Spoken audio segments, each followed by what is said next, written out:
So we proceed with the next speaker. It's from Marine Science Institute, Dr. Wilfred Santiañez, and he's going to talk about seaweed biodiversity knowledge. Yeah, hello, can you hear me? Yes, we can hear you, sir. All right. Good morning, everyone. Thank you for joining us in this conference. And I'm Wilfred John Santiañez of the Marine Science Institute in UP Diliman, and I'll be sharing today about seaweeds. So many of us consider seaweeds as nuisance in the beaches that we go to during summer, and they are even painted as the bad guys, especially among coral reef ecologists or coral reef studies. But what many of us do not realize is that seaweeds and their derivatives are actually very important and prevalent in our daily lives.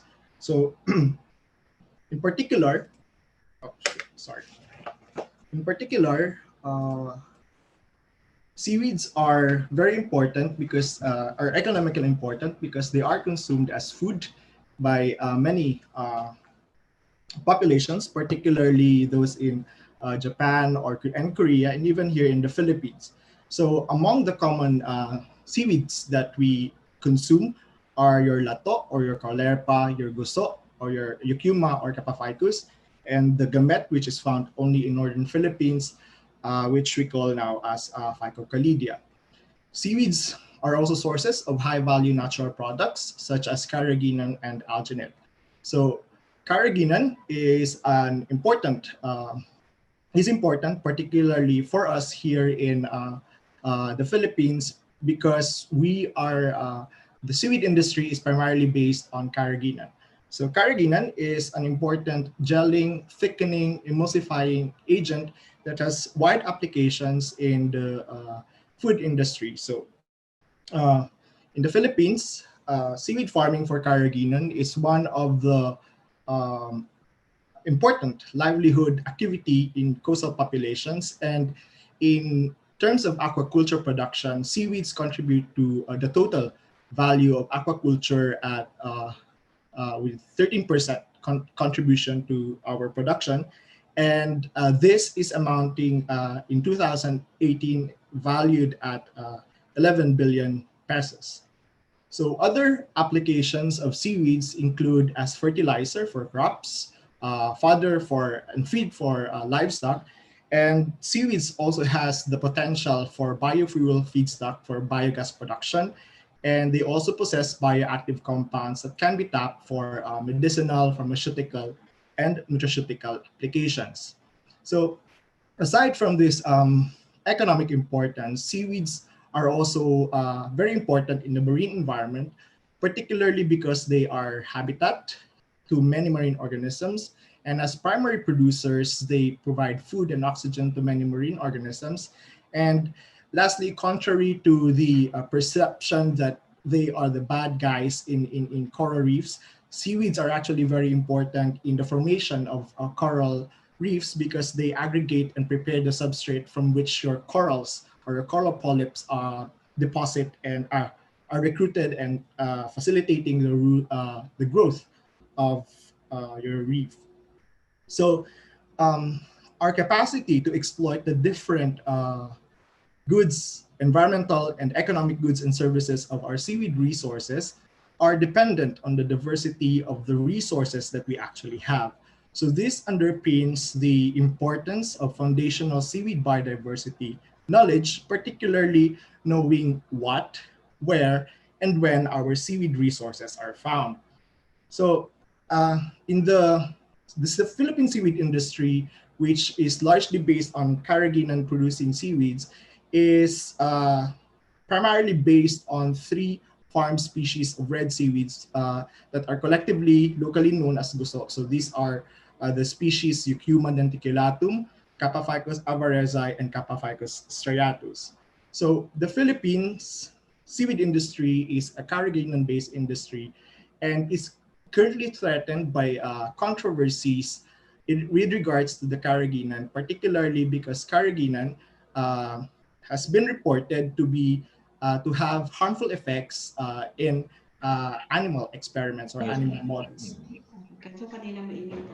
So, given this threats to carrageenan, since our Philippine seaweed industry is largely based on carrageenan, this may have negative impact to our seaweed industry, such that there is actually a growing call for the diversifying of our seaweed products.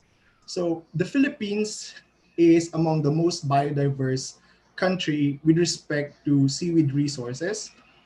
And in the tropical Western Pacific, we are actually host to the most diverse seaweed flora.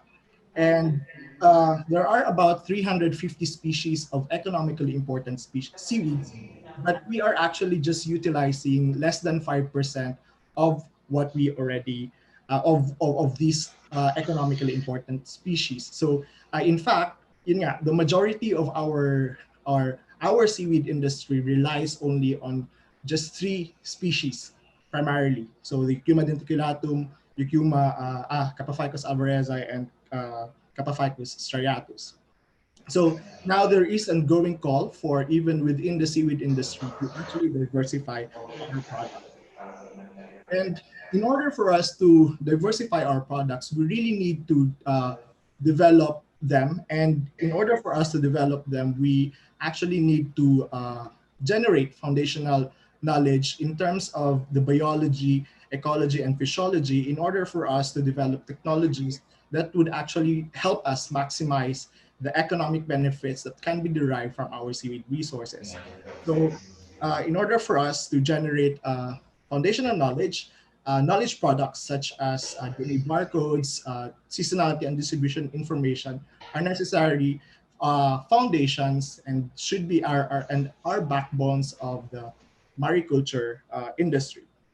So in order to address that call and in support of generating foundational biodiversity knowledge, my lab at the Marine Science Institute, which we call the Marine Phycology Laboratory, works on both basic and applied seaweeds research. And our work primarily centers on biodiversity and systematics, coupled with molecular phylogenetic studies, as well as ecology and agronomy. Towards that end, our main goal is to look into one of our main goals is to look at the taxonomy and classification of Philippine seaweeds. And more recently, our one of our major contribution is the proposal of two new red seaweed genera from the Philippines, particularly the genus Mimica, which is on the left side. So Mimica is a carrot-produced seaweed which has been previously classified under Eucuma, and we call it Mimica because it closely resembles or mimics corals, the genus Crocodra. So for the other genus that we proposed, we call it Phycocalidia, and this is where all the gamete or that are found in northern Philippines, previously known as Porphyra or Pyropia. So we transferred all of them to this new genus, primarily based on previous studies. The other effort that we do for to support the generation of foundational seaweed biodiversity knowledge is that we provide or we establish culture collections at the UP Marine Science Institute, primarily to document biodiversity and to also help us look into the growth and reproduction, at least in laboratory culture of our seaweeds, of these seaweeds. The other interesting find that we have in our reference culture collections is actually a new red seaweeds that is likely a putative new species. But most of these actually cultures were actually dead now because of the lockdown. But we are trying to revive our cultures based on very small fragments that we see growing. So hopefully we can continue to grow them. The other work that we do to provide seaweed biodiversity information is we look at the diversity of the and phylogeny of brown seaweeds under the order Dictyotales, and seaweeds from this order are possess high-value bioactive compounds that can actually be tapped for medicinal and pharmaceutical purposes. So in our works, we have recently uncovered a putative new species of the brown seaweed Lobophora from central Philippines, as well as a brown seaweed also under the order Dictyotales, which we are yet to assign a name to. So that's under the genus Dictyota. The other important and major work that we're doing in our lab is we're trying to do barcoding work in order for us to provide more consistent means and reliable means to identify our seaweed resources. And our first effort to do that is on the sargassum. So sargassum is an underdeveloped and underutilized seaweed resource in the Philippines. And but now there is a culture technology that's being developed. So one of our goal is actually provide genetic information for consistent identification. So in our study from Ilocos Norte down to Pangasinan, we noted that the sargassum resources of the northwestern Philippines appear to be less diverse than we have previously thought. So in our results, we only recovered 3 seaweed species there. And we also noted that Sargassum illicifolium is a widely distributed species. So it's found from northern Philippines down in Ilocos Norte down to Pangasinan. And it possesses a very variable morphology. And we thought that it is actually, it is very likely that it has been misidentified in previous studies. So with respect to, we're doing what we're doing in our laboratory, particularly in addressing the need to actually put to contribute to the knowledge and understanding of our seaweed biodiversity resources, because we believe that our poor knowledge and understanding of our seaweeds is disadvantageous, particularly because it limits our focus to a very few species of seaweeds that we can use for mariculture, thus hindering our capacity to actually develop our seaweed resources, our rich and biodiverse seaweed resources for societal benefits. So indeed, the harvest is really plentiful with respect to contributing to foundational seaweed biodiversity knowledge, but that the workers are very few, and we really encourage partnership and we welcome partnership for all those who are interested to do biodiversity work, especially in support of seaweed resources development.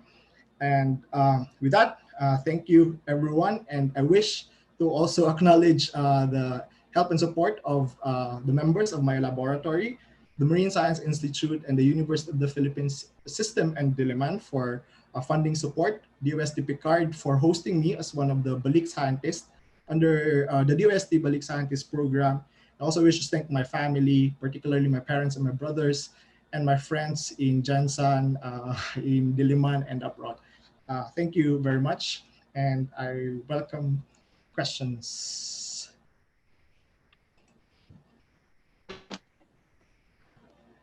Thank you. So I think there's one question for you. I will read it. Hi, Doc Fred. Great talk. What are your thoughts about the lack of priority into this field of study, taxonomy, biology, and others, by FAC agencies, especially in our country, as they are more into technology development? So, as what you have mentioned, these are foundational. Yeah. Since coming back, it's actually been, coming back from my PhD studies abroad, it's actually been one of my, I've always been calling on the increased support and promotion of, of funding for basic research, particularly biodiversity research, because I think or I believe that our lack there of support for this is counterproductive, particularly because I mean there are a lot of things or there are a lot of biodiversity resources out there that we can actually tap, but that we don't know them yet, and we can't harness them because we don't know them yet. So yeah, I think for me there is really a need to a great need to support basic foundational biodiversity knowledge research.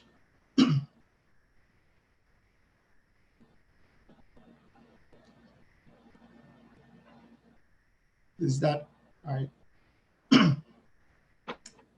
Ah, the other question is, do I have ongoing researches that are related to aquaculture?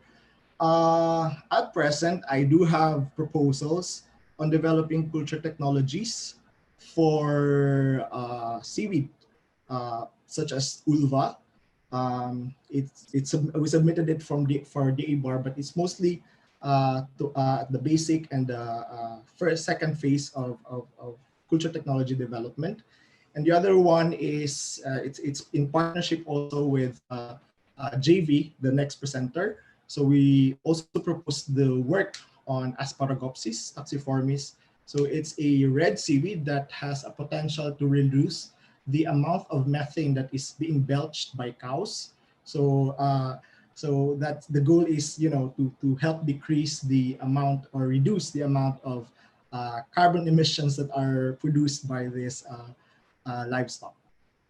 So yeah, there are ongoing research on that, and also of course we're still working on and partnering with several other even provincial LGUs in relation to culture of seaweeds, Capaphycus and Eucuma. Okay, thank you very much, Sir Wilfred. So we don't have much time. Again, thank you very much. Thank you, team.